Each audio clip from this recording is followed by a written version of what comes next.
Hi, it's me. I'm gonna wax my new bag because it's the rain season. I like to give it a little bit more protection. If you've never done it before, it's super simple. You just need some so this is the untreated cloth that I have, right? It's the same cloth that I used. Just spray some water on it. I don't know if you can see it. Oh wait, let me just turn on that light. Help me some light.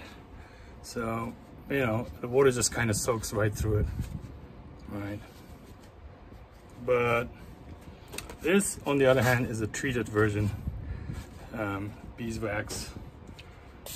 And if you do that, see, the water just kind of runs off and the backside is dry. So yes, there are more modern bag waterproof solutions that you can buy at camping stores.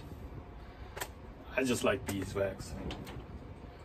So what I have here is I have some melted beeswax, and what you need is you just need to it's a two-step process.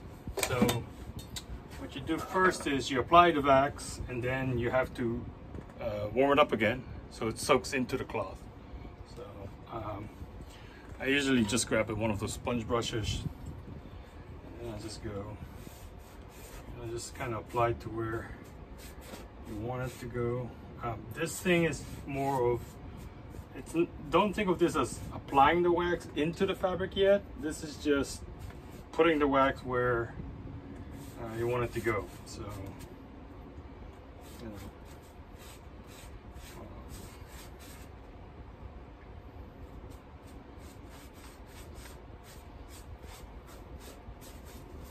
and then pay some attention to the seam. So what will end up is that you end up with this white coat, right? And then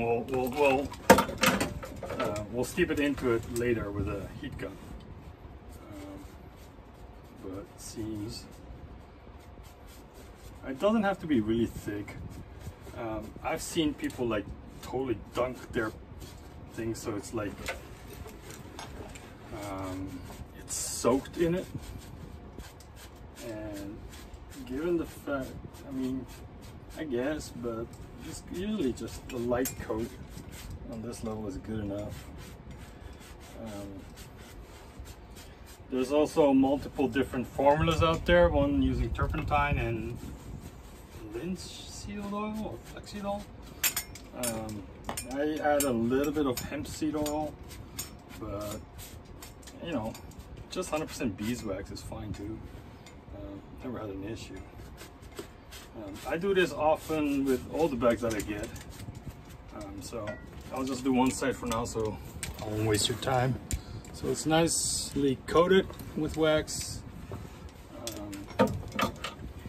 And then the second step, this is where, so at this point the wax is just laying on the canvas. For this part, you want to use a heat gun. Now, I guess you could use a hairdryer, but in general, heat gun is a little bit easier. Set it on the low setting. And then what you do is you take another brush and you just kind of apply the heat so the wax will melt. And then you just kind of brush the wax in to the cloth. At the same time, you can apply the wax to the spots you missed. So,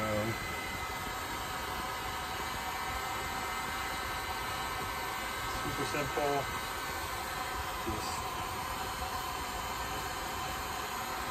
And technically, if the cloth is warmer, it's a bit easier, but with a heat gun, that usually is not a big of an issue.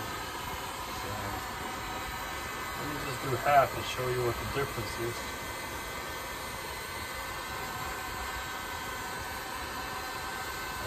The inside of this bag is 500 denier cordura, so it has some waterproof capabilities. But, so what happens is here is that it's still pretty hot. So if you have metal parts, you have to be careful. But so that side is the treated side, that side the untreated side. So what you're doing is you just kind of rub the wax in, and then once that dries, it it will end up looking like this one. So you won't notice it. I mean, it's a bit stiffer. I guess if you use the old turpentine, this is more malleable. For this bag, it's fine. We'll give it a little bit more of a as it ages, it will give more character to it anyway. So yeah, so I'll be doing this for the rest of the bag. I won't bore you with it, but I figured I'd share how to wax a bag.